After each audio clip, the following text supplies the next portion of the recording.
Hello friends, कैसे हैं आप? आशा करता हूँ आप स्वस्थ होंगे और खुश होंगे। आप देख रहे हैं आज का वकील गुरु और मैं हूँ आपका host advocate Aditya Tiwari. Sir का आप लोग पहचान गए होंगे सर को। सर के साथ एक पहले भी हमारी इंटरव्यू छोटा सा हो चुका है और अभी बाद में मुझे इन्फॉर्मेशन और मैं दे दूँ, मुझे बाद में जानकारी हुई कि सर के जो बेटे हैं और बहू हैं वो दोनों जज हैं। तो एक जो क्वेश्चन है जिस लीगल से रिलेटेड आज हम सर का इंटरव्यू ले ले रहे हो वो तो हम बाद में शुरुआत कर लेंगे। पहले मुझे लॉ स्टूडेंट्स के लिए एक जानकारी चाहिए कि सर ऐसा उन्होंने क्या किया था कि मतलब उन्होंने उन्हें जज की, उन्होंने पोस्ट हासिल की। बस ये उनके विचार में आया कि मैं न्याय करना चाहता हूँ। न्याय करने के लिए उन्होंने एक उद्देश्य बना लिया, अर्जुन जैसी आंख, एक लक्ष्य बना लिया और लक्ष्य का उन्होंने पूरा प्रयत्न किया। जो हमसे सपोर्ट रहा आर्थिक, वो मैंने आर्थिक किया, बाकी उन्होंने अपना फिजिकल किया और ईश्वर की कृपा हुई, वो सिलेक्ट हो गए। सर क्या मतलब एलएलबी करने के बाद उन्होंने ये प्रोसेस की थी जज के लिए या एलएलबी के नहीं, इंटरमीडिएट साइंस स्टूडेंट थे। अच्छा। तो सभी लोग आते थे हमारे यहाँ, केस जीत जाते थे, बड़े खुश होते थे। तो कभी कोई चाय देने आता था तो उसको अचानक एक मोटिवेट हो गया कि मैं अगर न्याय करने बैठ जाऊं तो कितना लोग खुश होंगे। तो इसने उससे एक उद्देश्य बना लिया, एक लक्ष्य बना लिया कि हमको न्याय करना है, न्याय की सीट पर बैठना है। बस उसने उसको पूछा, पापा मैं जज बनना चाहता हूँ, कैसे बनूं? हमने कहा लॉ ऑनर्स करिए, क्योंकि इंटर हुआ लॉ ऑनर्स ही तो था। लॉ ऑनर्स, तो लॉ ऑनर्स 5 साल उसने लखनऊ से किया, कानपुर में था नहीं। अच्छा। इसके बाद उसने राहुल कोचिंग दिल्ली में ज्वाइन किया और फिर एलएलएम भी कर लिया साथ में। वैकेंसी लेट आई, जैसे आई वैसे वो सिलेक्ट हो गया। हालांकि यूपी में भी रहा, एमपी में भी रहा और आपके बिहार में भी, दिल्ली में भी। लेकिन सबसे पहले चूंकि एमपी में सिलेक्ट हुआ था, इसलिए उसने सीनियरिटी को ध्यान रखते हुए एमपी ज्वाइन किया। चलिए सर, बहुत बहुत आपको पहले तो बधाई हो और बहुत बहुत धन्यवाद, आपने हमें फिर से टाइम दिया और मुझे भी बहुत गौरवान्वित महसूस हो रहा है कि मैं जज साहब के पिताजी के साथ बैठ के आपको सवाल पूछ रहा हूँ और मुझे आप इतने टाइम दे रहे हैं, अपना इतनी कीमती टाइम दे रहे हैं। अच्छा सर, हमारा सवाल ये है, कई बार ऐसे कॉल आते हैं, लोग पूछते हैं कि जैसे उनकी शादी हो जाती है और किसी कारण से वो शादी को कंटिन्यूज नहीं कर पाते हैं उस रिश्ते को, तो वो खत्म करना चाहते हैं, तो बहुत सारी उन्हें समस्याएं आती हैं जैसे टाइम बॉन्डिंग की या प्रोसेस की। तो क्या कुछ ऐसा टाइम बॉन्ड भी होता है क्या कि इतने समय के बाद ही आप डाइवोर्स के लिए अप्लाई कर सकते हैं, या क्या किन किन मैटर में अलग अलग टाइम होता है? कुछ क्या है इसके बारे में जानकारी थोड़ा सा?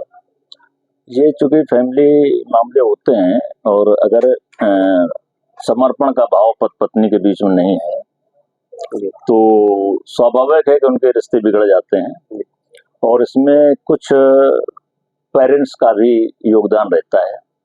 पेरेंट्स को सकारात्मक सोच रखनी चाहिए, ताकि बच्चों चूंकि छोटे होते हैं मैरिज के समय, तो उनको सकारात्मक सोच देनी चाहिए, समझाना चाहिए कि उसी घर की तुम बहू हो और तुम्हारा सारा जैसा ये पेरेंट्स हमारे मायके पक्ष के होते हैं वैसे ससुराल पक्ष के होते हैं। जब तक मैरिज नहीं होती है तब तक मायके पक्ष के पेरेंट्स तुम्हारे अपने होते हैं। इसके बाद चूंकि ससुराल पक्ष के पेरेंट्स अपने होते हैं, तो वही घर समझना चाहिए। अगर ये भाव आ जाए बच्ची के अंदर तो कभी तो पारस्परिक वैचारिक मतभेद नहीं होगा। जब मतभेद नहीं होगा तो विवाद नहीं होगा। घर में मम्मी पापा डांट देते हैं, भाई बहन लड़ झगड़ जाते हैं, तो उनके संबंध थोड़ी खराब हो जाते हैं। बिल्कुल ऐसे ही ससुराल में होता है। तो अगर ये भाव हमारे पेरेंट्स लड़की को समझाते हैं या लड़के में ऐसी चीजें आ जाती हैं, तो लड़के पक्ष के भी उनको समझाना चाहिए कि बहू को अपनी बेटी से भी अधिक महत्व देना चाहिए। बिल्कुल। और सास का रोल जो होता है, सास अगर बहू बन के रहे, बहू के साथ अगर बहू बन के सास रहे और बहू को सास मान ले, तो कभी विवाद हो ही नहीं सकते हैं। कितनी भी नालायक घर से बहू आई हो, कितनी भी नालायक घर की सास हो, और बहू सास को मम्मी मान ले, तो कभी विवाद नहीं हो सकते हैं। तो ये परिस्थितियां होती, फिर भी किन्हीं कारणों से छल कल बल बहुत के कारण ऐसे होते हैं और जो एक दूसरे को सूट नहीं करते हैं, तो ऐसे विवाद कभी कभी आ जाते हैं। तो उनमें परिस्थितियां ये हैं, अगर साथ रहने की स्थिति नहीं बनती है किन्हीं कारणों से जी। और ये निश्चय है पति के लिए भी पत्नी के लिए भी, तो झूठ फौरेब करके कोर्ट कचहरी में समय गंवाने से अच्छा है 10 साल 20 साल बर्बाद हो जाते हैं। बिल्कुल। जो एक लाइफ होती है जीने की, तो वो सब समय व्यतीत हो जाता है और सारी लाइफ चली जाती है। तो जो वैवाहिक जीवन है वो मुश्किल से 5 साल बीत होता है, बहुत ज्यादा 10 साल इससे ज्यादा होता नहीं। तो वो 10-5 साल अगर आप मुकदमेबाजी में चले गए तो जीवन बर्बाद हो जाता है। इससे अच्छा होता है कि अगर क्रूरता के आधार पर आप तलाक चाहते हैं तो पति पत्नी का शारीरिक संबंध कम से कम 1 साल की गैपिंग होनी चाहिए, उसके बाद ही आप मुकदमा कोर्ट में दाखिल कर सकते हैं। अच्छा, मतलब 1 साल तक उनके बीच में किसी भी तरह का संबंध न रहा हो और उसके बाद ही वो कोर्ट में अप्लाई कर सकते हैं।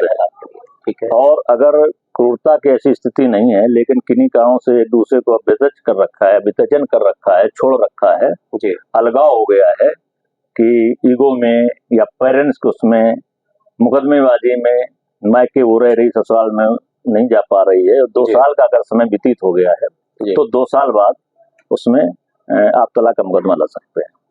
अच्छा सर, जैसे डाइवोर्स जो ये लड़ाई झगड़े के जो आपस में केस होते हैं, कहीं 125 है, कहीं कुछ है, ये अगर केस कंटिन्यू चल रहा है और उस बीच अगर लड़की अपने मायके में रह रही है, लड़का अलग रह रहा है, तो वो पीरियड भी काउंट कर सकते हैं क्या?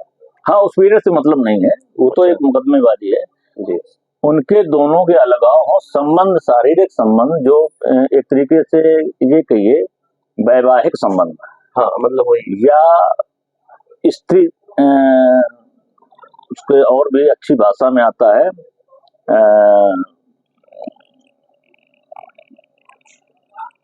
क्या बोलते हैं उसको, समागमन, पत्नी धर्म। पत्नी तो पत्नी का धर्म ही यही होता है कि शारीरिक रिश्ते बना के आगे कुल वृद्धि करना। इसीलिए वेद मंत्रों से पूजन आदि होता है, वैवाहिक जीवन प्रारंभ होता है और जिस समय मधुपर्क वगैरह से हवन होता है, मधुपर्क दान होता है, भाई उसका लाजा होम अग्नि में बोता है और फिर लड़की को वामांग जब तक नहीं आती है तब तक शास्त्रों के अनुसार लड़की विवाहित नहीं कही जा सकती है। विवाह पद्धति में लिखा है मधुपर्क हृदम लाजा होम होतासना यावत कन्या ना वामांगी तावत कन्या कुमार का।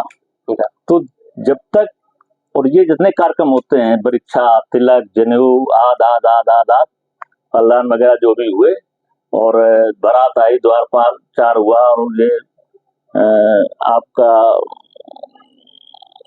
ये चढ़ावा वगैरह चढ़ा जी और भावरें वगैरह सब हो गई। भावरों के बाद भी पत्नी नहीं होती है पति की, ये आपकी वैदिक रीति है, जब तक वो वामांग ना आ जाए। तो वामांग आने के लिए हम दोनों में शर्तें होती हैं, जैसे भगवान शंकर पार्वती में शर्तें हैं, तो वो शर्त होती है समय ज्यादा लगेगा इसलिए संक्षेप में बता दूं कि पत्नी कभी पति की बुराई ना करे, पत्नी हर समय अपने पति का ही ध्यान रखे, घर छोड़ करके कभी बाहर न निकले और कभी दूसरे पति की प्रशंसा न करे। ये कुछ प्रमुख शर्तें होती हैं। ये प्रमुख शर्तें होती हैं। तो जैसे, सॉरी मैं बीच में टोक रहा हूँ, जैसे टाइम पीरियड की जो आपने बात की थी, तो जैसे कई बार क्या होता है कि मतलब आपसी जब लड़ाई झगड़े नहीं होते हैं या किसी भी तरह का कोर्ट में केस नहीं है, चाहे वो हिंसा का हो या दहेज प्रथा हो, ऐसे अगर कोई भी केस नहीं है तो वो टाइम पीरियड गिना जाएगा साथ रहने का, या फिर उस साथ रहने का जब तक पति पत्नी साथ रह रहे हैं एक जगह, चाहे ससुराल में हो, चाहे कहीं किराए पे लेके रह रहे हो, चाहे कहीं जॉब कर रहे हो, जिस दिन से पति पत्नी अलग रहने लगेंगे जी, उस दिन से पीरियड काउंट किया जाएगा, चाहे वो कोर्ट के टाइम का भी हो, उससे कोई मतलब नहीं। उससे कोई मतलब, उससे कोई मतलब नहीं। सर और कोई ऐसा टाइम पीरियड है या कोई ऐसी शर्त? और कुछ ऐसा है कि अगर शादी के तत्काल बाद ऐसी परिस्थितियां आ गई हैं, कोई छल हुआ है, कुछ ऐसा हुआ जो दोनों लोग नहीं रह सकते हैं, तो परमिशन लेकर के तत्काल भी मुकदमा दूसरे तीसरे दिन भी दाखिल किया जा सकता तलाक के लिए, झूठे आरोप में। हाँ, कुछ ऐसा जैसे किसी छल कह दिया हमारे गवर्नमेंट सर्विस गलत जानकारी देकर और शादी कर ली, परिस्थितियां दूसरी थी कोई धर्म परिवर्तित था, धर्म कोई और था, नाम बदल के कुछ और आ गया, तो इस आधार झूठ बोल के शादी कर ली, ऐसी कोई परिस्थितियां ऐसी आ जाती हैं। और जब शादी होके गई, पता चला कि ऐसा ऐसा हो गया, या लड़की ने छल किया या लड़के ने छल किया, दोनों पक्षों किसी छल हुआ, तो फिर रिश्ते खराब हो जाते हैं। तो परमिशन लेकर के तत्काल तलाक का मुकदमा दाखिल किया जा सकता है। चलिए सर, आज आपने बहुत ही अहम जानकारी हम लोगों को दी है और हमारे दर्शकों को भी आपका बहुत बहुत धन्यवाद। और आप लोगों से एक रिक्वेस्ट है, अगर आपने अभी तक किसी भी तरह का हमारा चैनल अगर सब्सक्राइब नहीं किया है तो इसको प्लीज़ सब्सक्राइब करिए और शेयर करिए। और अगर किसी भी तरह की आपको इन्फॉर्मेशन चाहिए तो आप कमेंट कर सकते हैं हमें। डिस्क्रिप्शन में मैंने सर का नंबर डाल दिया है, तो अगर किसी भी तरह की आपको इस तरह की हेल्प चाहिए तो आप सर को डायरेक्ट कॉन्टैक्ट कर सकते हैं। धन्यवाद। चलिए, आपके लिए बहुत धन्यवाद। बड़ा अच्छा सराहनीय काम आप कर रहे हैं। समाज में लोगों के हितों की रक्षा कानून से होती है, कानून का ज्ञान आप दे रहे हैं। और ये पारिवारिक विवाद जितना ज्यादा से ज्यादा हो और समर्पण के भाव रहें तो कभी ये विवाद न हो, इसके लिए बहुत बहुत सराहनीय काम आप कर रहे हैं। बहुत बहुत इसके